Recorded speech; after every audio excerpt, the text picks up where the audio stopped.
We're just a couple of weeks away from the 2025 Eclipse Awards for the 2024 racing season. We've touched on this a little bit. We touched on Horse of the Year. I think we expect Torpedo Anna to win that. We touched on the champion trainer category, which I think there's a good debate to be had between Chad Brown and Kenny McPeek. And just going down the list, one of the things that struck me, John, and I don't want to start the 2025 podcast year on a negative note, but here we go. This ballot or these finalists kind of really drive home the point to me of how weak the older dirt male division is year over year. I mean, you look at the finalists like National Treasure, Post Time, Newgate. National Treasure, obviously he won the Pegasus and the Met Mile, so that's an accomplishment, or that's a pair of accomplishments. But he was pretty irrelevant in the second half of the year, and if he basically could have won this award if they had put him on the shelf in June. And I think that that's a major problem, but I do think that there is at least some short-term relief on the way with the fact that Fierceness and Sierra Leone are going to come back and race in 2025. So we are going to have a couple of really nice 4-year-olds. But yeah, that was the first thing that stuck out to me, and we can go back and forth. Just like it really just drove home to me that, man, like the older dirt male division has just gotten weaker and weaker. And it's really unfortunate because there's so many great races like the Whitney and the Jockey Club Gold Cup. It really is a robust calendar for not really a robust group of horses. Yeah. And Joe, it's interesting. I know some of the voters published, their ballot and, who they voted for. And a couple of them came out initially, and there were a lot of abstentions, a lot of times where they said, I'm not going to vote for this. And I get it if it's like steeplechase. I get it if it's, if you don't want to vote on Apprentice Jockey because you just haven't watched enough. I understand. But there were a couple of them that were like older male division abstentions. And, who else was it? It was something like a couple of the major male turf, abstention, sprinter abstention. And I was like, how could they do that? That's outrageous. And then I went through it and I was like, yeah, this is kind of like a wah, wah. Like it's not, it wasn't exciting enough. Like maybe these horses, I don't want to say they don't deserve it, because obviously, there are years where you have 2 out of the 3 candidates that are really, above and beyond in comparison. But this year, again, no offense to Full Serrano or National Treasure or Straight No Chaser, but in previous years, I don't know if any of them, certainly not all of them, if any of them would have made it onto the ballot, let alone had consideration for it. So I kind of understand where that's coming from. On the flip side, how about the 2-year-old filly division this year? And I know every year, pretty much, whoever wins the Breeders' Cup Juvenile wins that division. And we were fortunate enough to do it twice. So I know that that's kind of the way it is. But I remember sitting there when Jaywalk did it in 2018, I believe it was. And there was a filly, turf filly, who was undefeated that Klarovich brought over, and Chad Brown won, and it won like explosively by like 5 or 6 Newspaper of Record. Newspaper of Record. Thank you. The Loop to Vega. Yep. Newspaper of Record. And I was like, this filly might actually steal the Eclipse. I mean, she might actually be the first turf filly to do it. But then I look at this year's group, and again, no disrespect to the 2 Godolphin homebreds, Good Cheer and Immersive. Both have great, stellar 2-year-old filly resumes. But Lake Victoria was undefeated 5 for 5. She did it in a couple different countries and then came all the way here and just kicked everyone's ass in a stacked turf filly juvenile race. I would actually say with Lake Victoria's 3 Grade 1 wins, including a Breeders' Cup win, that you can make a case that she had a better resume than Immersive. Not a great case, but you can certainly make the case. And if the voters divvy up the American votes between the 2 Godolphin horses, Lake Victoria might squeak in there in the back door and become the first turf filly to win the juvenile filly Eclipse.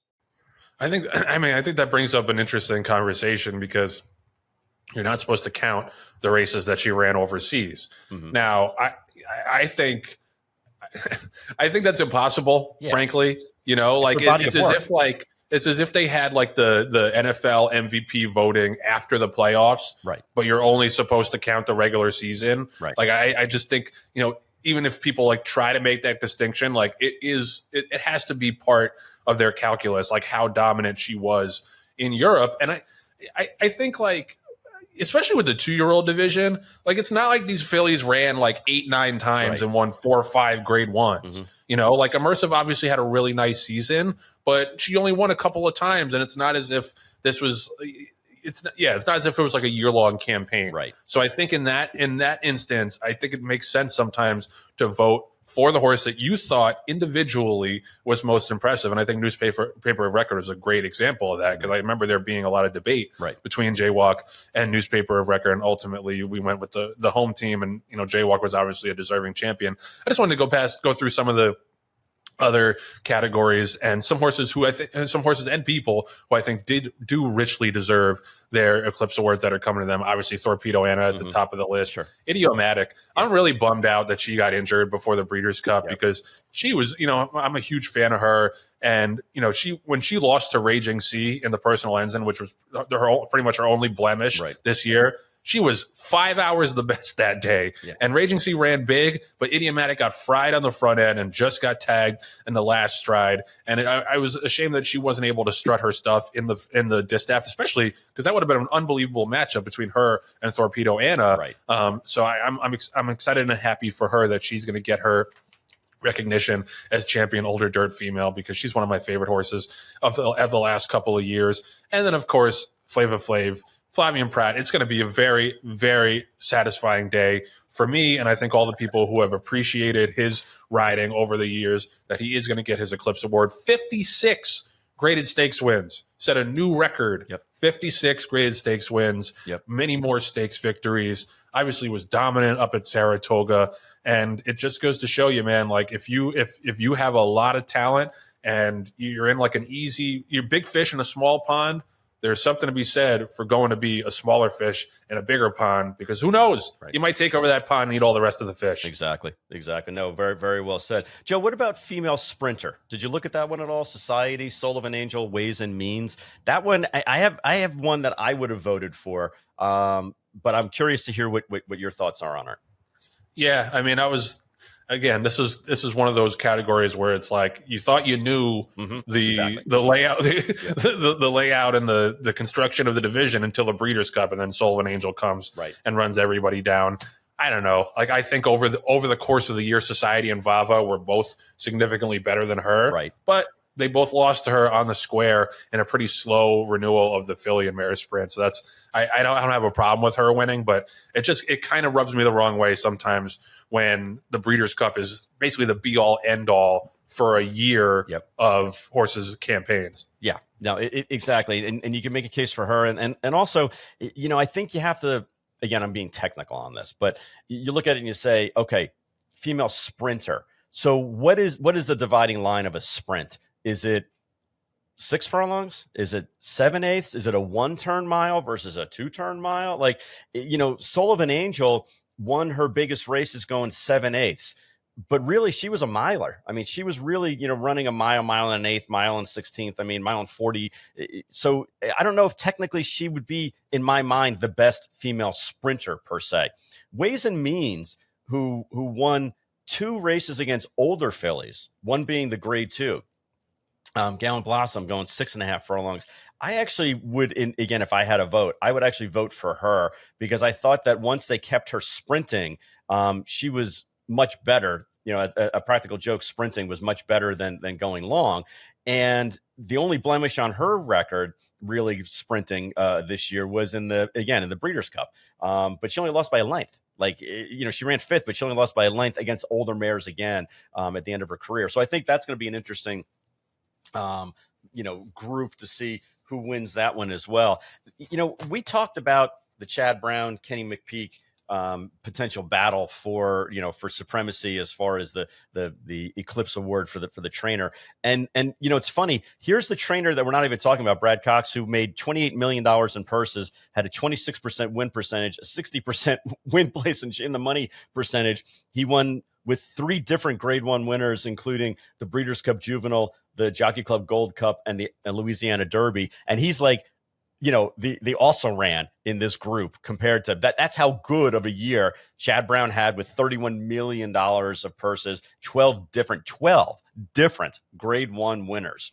And Kenny McPeak, who, oh, by the way, all he did was win the Kentucky Derby Oaks double, and then had arguably the best horse campaigning throughout the year in Torpedo Anna, and earned his career 2000th victory as well, with like a third of the number of starters that the Chad and Brad combination had as well. So, it is a discussion that can get, rage on until we actually see what happens with the Eclipse. But I think that's going to be a very hotly debated, close one that we talk about. I know I've spoken to a couple other writers that had a vote in it, and they're keeping their votes very close to the vest, because apparently this is a very explosive division for sure. Yeah, to me, the two most hotly contested awards are going to be champion trainer and 3-year-old male. Yeah. I think those are the one. Every other category, either there's a clear-cut winner or who gives a shit. Right. And those are the two that I think, there's a lot. There are some really strong cases to be made for multiple finalists. And Joe, just so again we can continue to pat ourselves in the back here on the show, because why else would we have a show except to honor ourselves?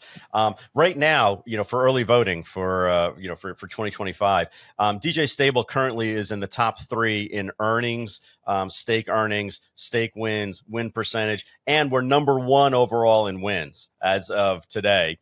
January 8th. I don't even know what day stop the race. Yeah, stop the race. Stop the race after the first furlong. Exactly. This is like we went. Not even the first furlong. Yeah, we went 9-3. We're done. We won.